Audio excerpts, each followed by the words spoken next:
Misalnya contoh ada meeting, aduh gue males Itu alasan namanya. Iya, bulan depan aja habis lebaran kayak gitu, karena Iya. mau mudik, vibes-nya seperti itu kayak gitu. Nah, kalau kita bahas tentang olahraganya, akan lebih malas lagi, 2 kali lebih malas, karena yang pertama efek olahraga adalah haus ya, pasti ada Betul. haus di sana kayak gitu. Terus dehidrasi, ketika kita kekurangan cairan, otomatis kita kehilangan konsentrasi. Betul. Dan bakal mempengaruhi mood juga. Orang fokus. linearnya bakal seperti itu ya. Sementara ketika kita berpuasa, sebenarnya kita dilatih untuk tidak ketergantungan karbo. Ini kalau bicara sains ya, selain agamis, sebenarnya ada tujuan untuk kesehatannya juga. Mengurangi karbo. Jadi bisa dibayangkan kita kurang lebih 14 jam puasa. Biasa 11 bulan itu kita konsumsi karbo, terus-terusan ketergantungan. Investasi penyakit Ketika puasa ini ada metabolic switch. Jadi biasa kita tergantung sama karbo untuk membentuk jadi energi. Ini kita gunakan lemak. Ketika karbo dan gula mulai defisit, kita menggunakan lemak kita. Makanya dari situ sebenarnya kalau buka puasanya nggak kalap, harusnya rata-rata fat loss. Harusnya pengurangan berat badan. Masalahnya itu ya, mostly kita ngeliat orang buka puasa kolak. Berapa banyak itu ya kalorinya. Kemudian gorengan, tambah lagi nih kolesterol. Nah itu berarti nggak benar dong? Ya nggak benar seperti itu. Jadi lanjut yang tadi, setelah metabolic switch itu kita jadi tujuannya memecah lemak seperti itu. Lalu kita kaitkan dengan olahraga, kok udah kita kekurangan energi karena gulanya habis, kita masih olahraga. Nah di situ justru peluang penting dan momentum kita apply untuk orang-orang yang pengen transformasi bodybuilding kayak gitu. Jadi karena lemaknya lagi dikuras, itu momennya membentuk otot justru di situ. Jadi untuk orang justru mau bentuk badan, cocok ketika berpuasa. Betul. Ketika kan kalau puasa wajib ya, kalau puasa sunnah kan juga banyak sebenarnya di selain Ramadan kayak gitu. Sebenarnya jadi puasa itu salah sekali jika kita bermindset puasa itu menghalangi kita ketika berolahraga atau berbahaya ketika berolahraga. Tapi kendalanya kan selalu gitu ya, terasa serut haus. Kadang-kadang juga punya masalah pencernaan untuk orang-orang tertentu. Nah gimana itu? Ya kalau itu lebih ke sebenarnya bagaimana kita mengatur. Kalau di olahraga sendiri ada FITT namanya, frekuensi, intensitas, time, sama type. Jadi kalau 4 hakikat ini dijalankan, sebenarnya kita bisa menyesuaikan keadaan kita. Bahkan ketika contoh ya sekarang eranya pandemi, setelah pandemi biasanya kita drop semua setelah positif, terus kita recovery jadi penyintas, kita biasanya drop semua, kondisi fisiknya nggak seperti sebelum terpapar COVID. Itu pun bahkan dianjurkan juga berolahraga, karena sebenarnya olahraga ini tujuannya untuk memperbaiki peredaran darah kita, menjaga kebugaran kita dan menambah imunitas kita. Jadi kita minimal bisa balik lagi ke level dimana sebelum kita terpapar. Namun kalau di bulan puasa ini, kenapa? Karena satu, ternyata di penelitian ketika berpuasa, kalau kita melakukan olahraga seperti strengthening ya, nanti saya bahas ada 2 jenis olahraga. Strengthening, penguatan seperti on body weight training, push up, core dan sebagainya, plank sebagainya, itu justru sampai berpengaruh kepada hormon kita, sampai mempengaruhi fokus kita, konsentrasi kita, meningkatkan imun kita, dan secara body, secara sel kita bakal lebih muda. Strengthen itu? Betul, kayak gitu. Jadi ada efek positifnya sementara olahraga ketika berpuasa. Di combine olahraga maka double combo dong. Betul, double combo. Wow. Jadi kalau selama ini orang-orang selama ini ya agak-agak males ya. Puasa jika kebenaran untuk males-malesan, mager, nggak produktif, enak-enakan di rumah, alasannya bilangnya itikaf, padahal tiduran doang. Biasanya orang kayak gitu ya. Kami ajak Anda mungkin kamu tanya, olahraga gimana? Terutama yang punya kendala-kendala tertentu, misal ya kondisi fisik, karena kesehatan, atau kondisi fisik dalam artian kondisi fisik badan ya, karena ada kekurangan dan sebagainya. Silakan Anda boleh hubungi redaksi El Sinta 0215869000. Yang sedang bersama kami di live IG, kami sapa dulu. Selamat sore untuk Anda. Mudah-mudahan sore ini Anda masih dalam keadaan sehat dan juga dalam keadaan baik ya, karena sudah mulai hujan-hujan di Jakarta, kali Jakarta. Nah ini kalau ngomongin soal olahraga tadi, plank dan sebagainya, yang strengthen tadi, gimana caranya agar tidak menguras energi berlebihan? Oke, jadi ngobrol soal olahraga ada 2 jenis ya tipenya ya. Jadi ada tipe kardio, jogging, lari, jalan, itu jenisnya kardio. Berenang kayak gitu, cycling, sepeda, itu jenisnya kardio. Kalau strengthening ini kalau teman-teman suka nonton bola biasanya pemain cadangan tuh kalau lagi disiapin Ya, di yang briefing pakai sama kun-kun itu. pelatihnya ya pakai kun, Ya. pakai karet di kaki. Ya. Model latihannya kayak Tension squat. belt gitu. Iya betul kayak gitu, kayak squat. Jadi tujuan strengthening di sini sebenarnya, Bang, kok orang pemanasan biasanya stretching, ini malah Iya. strengthening kayak gitu. Sebenarnya itu dia kasih panggil ke otot-ototnya. Ayo bangun ini mau dimainin kayak gitu. wake up Apalagi call-nya. kalau keadaan timnya lagi kalah, pelatih kan ngarep dong ke pemain cadangan Biar buat langsung ngerubah, panas, ya gitu. buat ngerubah situasi kayak gitu. Jangan sampai pemain cadangan yang diharapkan ini baru masuk keram 5 menit Makanya kayak dia gitu. latihannya keras banget kalau di sebelah lapangan kan? Betul, karena mau ngober heart rate atau denyut nadi yang udah main dari menit awal. Oke. Itu makanya beratnya pemain cadangan. Makanya berat ya. Kalau Anda mungkin nonton bola di stadion ya, Iya. ada tuh di pojokan belakang samping-samping gawang, lapangan kecil gitu ya, ukurannya kurang lebih 4 meter kali 1 gitulah. Isinya kon-kon. Nah itu kalau orang biasa itu kan olahragawan. Kalau orang biasa untuk apa?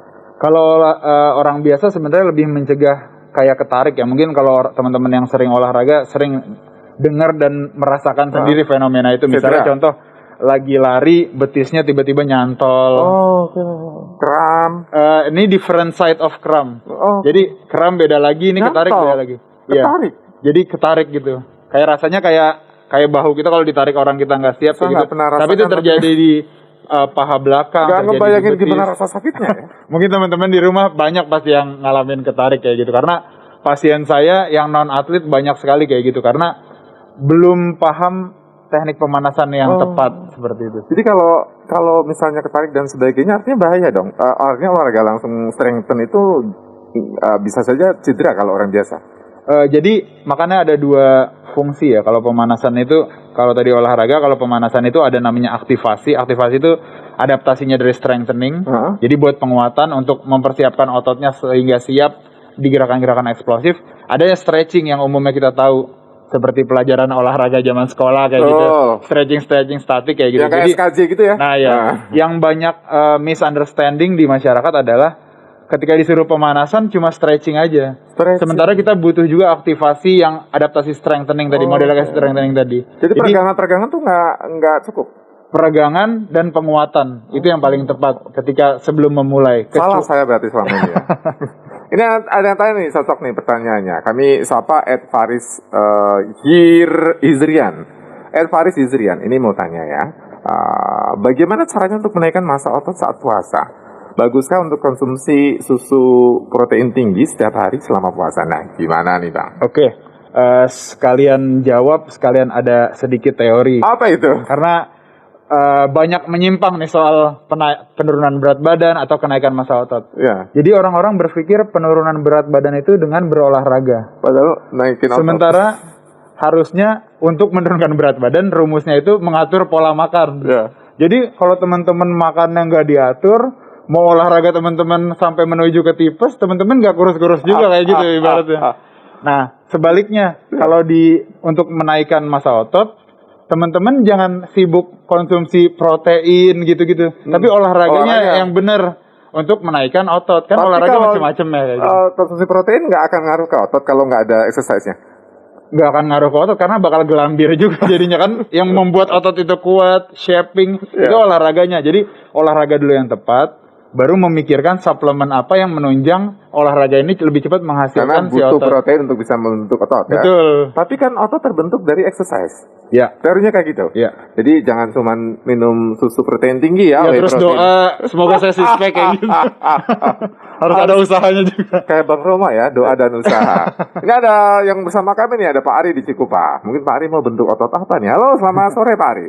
Yo, selamat sore, Ya Pak Mas. Ari, mau bentuk otot apa sih Pak? Atau mau olahraga apa sih Pak? Saya sekarang sudah semenjak pandemi ini saya fokusnya di lari ya. Lari. Karena yang relatif lebih aman ya kita. Lari yang apa Pak? Lari yang standar kecil-kecil? Lari atau? jarak jauh. Saya seperti half maraton begitu. Tapi kalau tiap harinya 10 kilo lah kurang lebih. Wow. Di awal-awal itu saya tidak pakai coach ya. Jadi seperti yang diceritakan Pak narasumber tadi benar. Saya pernah tight sama juga Tarik. tonnya sobek juga. Waduh. Karena kurang latihan strength, terus juga tidak warming up dan cooling down itu sangat penting gitu loh. Karena kalau apalagi di lari yang intensitas seperti saya hampir tiap hari, seminggu hanya sekali off begitu ya. Kemudian ada interval, ada tempo. Nah itu ini ide edukasinya bagus sih Mas, termasuk yang tadi menurunkan berat badan. Orang tuh sering salah ketika mereka sudah lari, ada kompensasinya boleh makan, atau ketika mereka olahraga Tambah kelar ya Pak ya. kok saya nambah gue, karena apa? Begitu habis olahraga dia langsung konsumsi makanan yang kalorinya tinggi. Nah kan pasti habis olahraga tuh pasti baper gitu ya. Itu kayak Senayan zaman dulu tuh Pak, tukang lontong sayur banyak soalnya. Nah itu padahal habis olahraga itu apa yang masuk ke dalam tubuh kita itu langsung diserap Mas, bayangkan. Itu justru menjadi salah kaprah karena ketika kita habis olahraga justru kita harus ada jeda. Nah selama jeda itu kita bisa konsumsi ya tadi itu misalnya. That's why ya habis olahraga justru malah makan makanan sehat ya Pak ya. Ya asam amino seperti itu, BCAA. Nah itu otot-otot kita yang robek terbentuknya bagus, jadi six pack tadi, jadi bicep kita bagus. Nah itu kan prinsipnya gitu, otot yang sobek dibangun kembali menjadi bagus. Olahraga itu pasti akan ada merusak otot, tapi ototnya dibangun lagi dengan lebih kuat gitu Mas. Itu dari saya. Makasih. Saya bangga nih sama Pak Ari nih. Terima kasih Pak Ari, selamat sore Pak Ari. Yuk. Ini ada Pak Dadi nih. Kalau Pak Dadi kalau nggak salah saya tahu di Tangerang ini sukanya main cycling, sepedaan. Halo selamat sore Pak Dadi.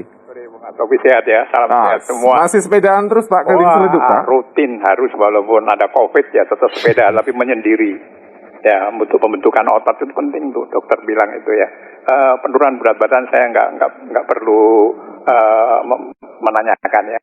Yang saya mau tanyakan begini nih itu, kalau seseorang ya itu ototnya menonjol, bahkan ototnya tuh kelihatan dan besar, ya, itu apakah tenaganya lebih bagus atau bagaimana ya? Oh, tenaga dengan bentuk otot ya Pak ya? Itu pertanyaan saya itu pertama. Yang kedua, seandainya kita habis olahraga, ya saya nggak konsumsi apa-apa ini. Begitu olahraga, otomatis setelah berarti minum air putih sebanyak-banyaknya dok. Jadi mungkin biasanya setelah olahraga, terus saya kok pengen tinggus. Nah, terus minum terus saya, itu sampai istilahnya udah cukup lah minumnya. Jadi itu bagaimana itu kalau habis olahraga minum banyak bahkan terus kencing, itu bagaimana untuk kesehatan tubuh dok? Oke, baik, terima kasih Pak Dadi di Tangerang. Ada Pak John ini di Depok. Selamat sore Pak John. Selamat sore Pak Sofi. Iya Pak John, olahraganya apa sih selama ini Pak John? Ya olahraga jalan-jalan aja muter. Jalan-jalan ke mall tapi ya. Silakan Pak John. Ya, mau ke pasar jalan. Cuman gini, saya mau nanya ini, kebetulan ada saya baru mau coba ini ya. Cuman instruktur ini kan, apa otot dan apa namanya tulangnya. Saya mau nanya nih Pak Sumber ya. Ya. Ini amino 2000, terus ada whey, ada macam-macam saya lihat tuh di online itu ya. Kemarin saya beli itu ada kadaluarsa nggak, rasanya pahit. Nah, kadaluarsa? Seharusnya sih ada Pak. Ya barangnya kok pahit gitu saya. Nggak ada itunya, keterangan kadaluarsanya? Enggak, saya ngelihat izin pom juga nggak ada. Kadang-kadang di online kan suka begitu. Jadi belinya kayak gimana, seharusnya yang aman gitu ya Pak ya? Ya kita akhirnya saya tanya yang satu lagi ini, jangan diminum pot buang, ya udahlah. Baik, terima kasih Pak John. Selamat sore Pak John. Ini lengkap nih pertanyaannya. Tadi Pak Ari soal olahraganya maraton, hebat ya Pak Ari ini ya. Iya. Tapi punya masalah tadi sempat ketarik ya, benar ya? Ketarik. Nah, ternyata benar, strengthen itu yang menjadi tolak ukur. Tadi Pak Ari setelah pernah ketarik kemudian strengthen, sekarang udah aman semua olahraganya. Ya, jadi strengthening itu selain injury preventif, jadi pencegahan cedera, salah satu metode latihan. Kalau ke fisioterapi, kalau ke dokter kan datang dikasih obat ya untuk penyembuhan. Kalau ke fisioterapi pasien pasti capek. Karena datang disuruh latihan dalam kondisi sakit, karena exercise is meskipun medicine. sakit itu disuruh gerak-gerak. Betul. Wow. Karena salah satu core utama pelayanan fisioterapi, terutama fisioterapi olahraga ya, pemulihan itu dengan latihan. Jahat ya dokternya ya. Dibengkek-bengkek gitu kan. Aduh ya Tuhan, saya nggak bisa ngebayangin. Tapi bisa dicek ke penanya tadi. Sekarang pasti udah bisa lari lagi kayak gitu. Iya. Jadi artinya kalau orang bilang katanya ini keseleo, ketarik dan sebagainya, bisa dipulihkan dan normal kan? Bisa. Itu dia. Itu kalau tadi pertanyaan menarik nih, otot dengan endurance, dengan kekuatan. Ya, ada hubungannya nggak? Oke. Saya bisa kasih contohnya dua ya.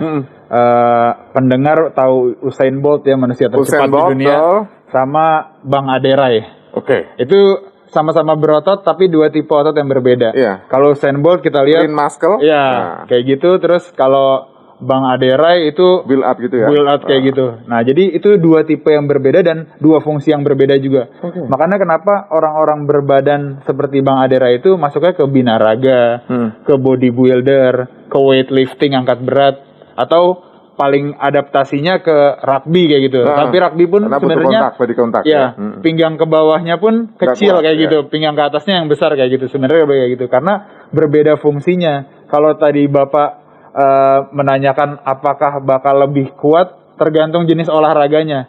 Makanya tadi ada frekuensi, intensitas, time type. Ketika yang binaraga disuruh main bola, belum tentu juga dia lebih kuat dibanding yang kecil-kecil kayak gitu. Yang kecil-kecil ini kalau disuruh angkat berat, belum tentu juga bisa lebih kuat dari binaraga. Makanya exercise itu ada tujuannya dan menyesuaikan cabang olahraga Dan masing-masing. kekuatan juga beda kan? Betul. Dalam artian kekuatan untuk ngangkat, kekuatan untuk tahan lama dan sebagainya beda kan? Betul. Jadi ada power, ada endurance, dan itu beda-beda lagi latihannya. Kalau endurance itu kebanyakan bebannya ringan, tapi setnya panjang.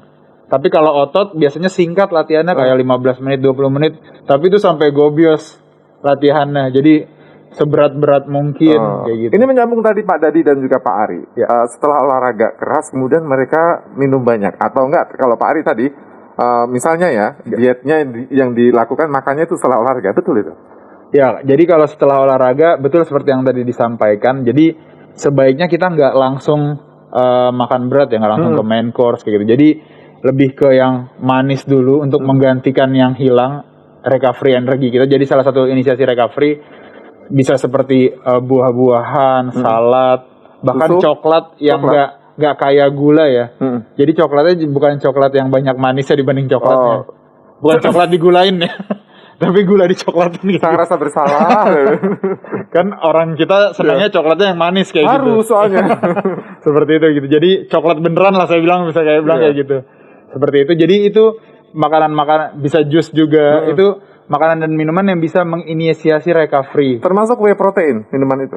Nah, kalau whey protein kita bicara different side lagi. Whey protein ada, mungkin saya bahas suplemen ya. Suplemen ada macam-macam, ada whey protein yang buat power, ada BCAA yang buat recovery. Jadi ada fungsi masing-masing. Kalau orang-orang taunya beli suplemen, taunya semua namanya whey protein. Padahal itu ada isolate, ada whey protein, ada BCAA, macam-macam juga fungsinya kayak gitu. Nah, biasanya whey protein ini yang dikonsumsi sebelum latihan atau sebelum pertandingan. Bukan setelah. Bukan setelah. Setelah justru BCAA. BCAA karena recovery. Ya kayak gitu. Jadi sebelum, misalnya sebelum exercise minum dulu whey protein. Betul. Tapi yang buat kekuatan. Kekuatan, nambah stamina kayak gitu-gitu. Baru setelah itu isolate yang buat recovery. Baru BCAA. BCAA yang buat recovery ya. BCAA yang habis olahraga, isolate yang sebelum olahraga. Jadi beli dua dosisnya. Seharusnya seperti itu. Tapi kalau saya selalu ngajarin pasien saya seperti ini. Kalau ketika bapak-bapak dan ibu-ibu masih makan gorengan, risol, terus bapak-bapak invest 1-2 juta untuk suplemen, saya lebih anjurkan 1-2 jutanya dibikin makanan 4 sehat 5 sempurna dulu. Kalau ada uang lebih nanti baru beli suplemen. Karena suplemen ini artinya tambahan ya. Ini sering miss juga di masyarakat, bahkan di atlet level profesional saya bukan masih sering miss kayak gini. Jadi dia invest 2-3 juta untuk suplemen terbaik yang bisa dia ambil kayak gitu. Tapi dia jajannya masih yang sembarangan kayak gitu.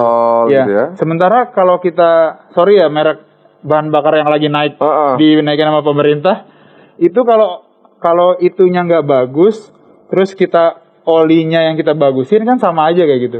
Jadi bahan bakar utamanya dulu, mesinnya kita mau rawat, tapi yang dimasukin berbeda kualitas. Betul. Jadi makanan utama itu ibarat bahan bakar, itu dulu yang paling top grade-nya kita ambil, baru kita pikirin suplemennya oli kayak samping gitu. lah ibaratnya gitu. Iya, betul. Itu ya, jadi yang penting makan sehat sesuai dengan komposisi ya, bukan kemudian makan sehat harus makanan terenak dan terbagus ya, itu dia. Tadi soal expired date, penting nggak sih untuk bisa memastikan bahwa ini harus aman yang dikonsumsi? Oke, ini mungkin bisa jadi evaluasi juga ya untuk Badan Pengawas Obat dan Makanan terutama kayak gitu, karena di lain sekarang, sementara di era pandemi ini banyak orang jualan online yang mungkin kita juga nggak bisa kontrol ya. Jadi kita reseller gitu ya. Badan POM juga kesulitan dalam mengkontrol, tidak seperti situasi sebelumnya. Mungkin harus dipikirkan formula untuk nyortir yang seperti ini kayak gitu. Tapi untuk kita sebagai konsumen, untuk kita sebagai pembeli, kita harus mawas diri dan selektif dalam membeli produk suplemen. Ya, terutama yang ada logo MUI, Betul. lalu logo BPOM. Badan POM, kayak gitu. Dan logo Badan POM kalau bisa disesuaikan sama logo Badan POM yang beneran. Ya. Karena takutnya ada tulisannya tapi dengan different Ya. type of. Satu lagi Iya. ingredients ya, kita harus tahu apa kandungan yang kita masukkan ke dalam tubuh, jangan sampai kemudian salah masukin.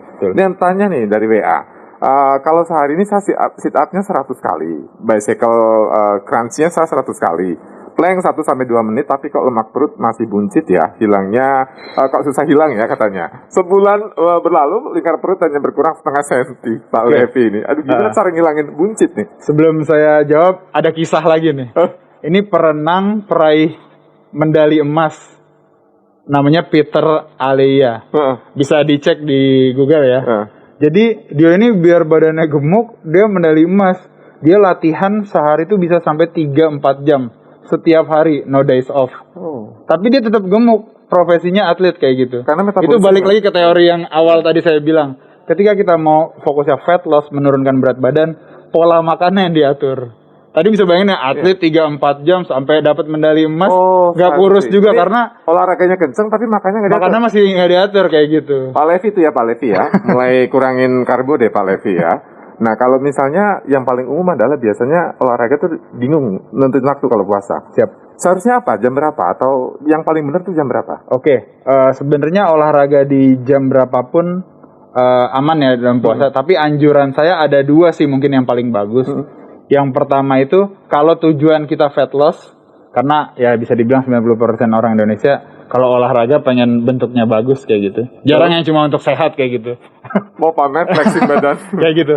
Kalau tujuannya fat loss, pengurangan berat badan, itu bagusnya 90 menit sebelum berbuka. 90 menit. Oh, berarti jam jam 4:30 ya? Ya sekitar 4:30 atau jam 4 kayak gitu. Terus yang jam kedua, ketika tidak ada modus fat loss tadi, ini cuma general pengen olahraga karena saya biasa olahraga, Bang. Saya pengen jaga massa otot saya pengen tetap bugar, saya pengen tetap sehat, saya badan udah bagus kayak gitu. Misalnya ada orang begitu ya. Itu bisa ambil di 1 jam setelah buka puasa. 1 jam setelah buka puasa. Oke. Nah, kenapa 1 jam? Karena ketika kita baru makan, itu metabolisme terjadi ya.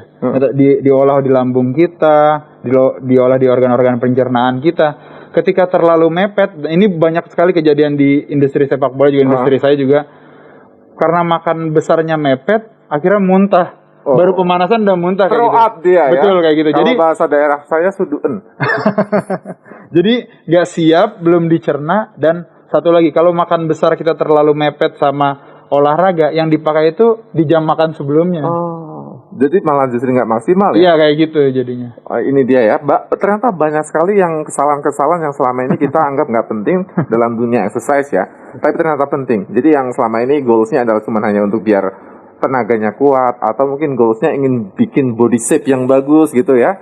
Ada pendekatan masing-masing. Jadi nggak ada salahnya kalau Anda cari ilmu lebih dalam, termasuk cari ilmunya dengan orang yang ahlinya ya. Jangan cari ilmu dari literasi yang tidak bisa dipertanggungjawabkan. Itu penting sekali. Bang Lutfi, terima kasih ya. Siap.